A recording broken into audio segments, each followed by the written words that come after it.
Homemade Gulab Jamun red velvet cake recipe. Hello, everyone. Welcome back to our multi-recipes and cookeries channel.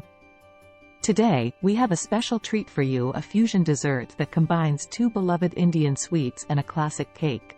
That's right, we'll be making a homemade Gulab Jamun red velvet cake. It's the perfect dessert to surprise your family and friends with. So, let's get started. For this delectable dessert, you'll need the following ingredients. For Gulab Jamun: 200 grams khoya, milk solids, 50 grams all-purpose flour, maida, 1/4 of a teaspoon baking soda, a pinch of cardamom powder, a few saffron strands, 2 cups sugar, 2 cups water, half a teaspoon rose essence, ghee, clarified butter, for frying. For red velvet cake: 1 1/2 cups all-purpose flour, 1 1/2 cups granulated sugar, 1 teaspoon baking soda, 1 teaspoon baking powder, half a teaspoon salt, 2 tablespoons cocoa powder, 1 cup buttermilk, 1/2 cup vegetable oil, 2 eggs, 2 teaspoons vanilla extract, 2 tablespoons red food coloring, 1 teaspoon white vinegar, 1 teaspoon instant coffee, optional. For cream cheese frosting: 8 ounces cream cheese, softened, 1/2 cup unsalted butter, softened, 4 cups powdered sugar, 1 teaspoon vanilla extract. Let's start with the Gulab Jamun.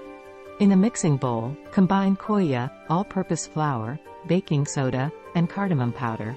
Mix well to form a smooth dough. If it's too dry, you can add a little milk. Heat ghee in a pan and fry the Gulab Jamun balls until they turn golden brown. In another pan, combine sugar, water, saffron strands, and rose essence to make the sugar syrup. Once the sugar syrup thickens slightly, add the fried Gulab Jamun balls and let them soak for a few hours. Let's prepare the red velvet cake. Preheat your oven to 350 degrees Fahrenheit, 175 degrees Celsius, and grease 2 9-inch round cake pans. In a mixing bowl, sift together the flour, cocoa powder, baking soda, baking powder, and salt. In a separate bowl, whisk together buttermilk, vegetable oil, eggs, vanilla extract, red food coloring, and instant coffee. Gradually add the dry ingredients to the wet ingredients and mix until smooth. Divide the cake batter equally between the two pans and bake for 30-35 minutes or until a toothpick inserted comes out clean. Let the cakes cool completely before frosting. While the cakes are cooling, let's make the delicious cream cheese frosting. In a mixing bowl, combine softened cream cheese and unsalted butter. Beat until creamy. Gradually add powdered sugar and vanilla extract, and continue to beat until the frosting is smooth and fluffy. Now, it's time to assemble our Gulab Jamun red velvet cake.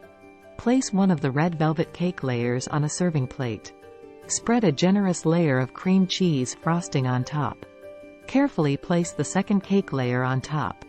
Frost the entire cake with the remaining cream cheese frosting.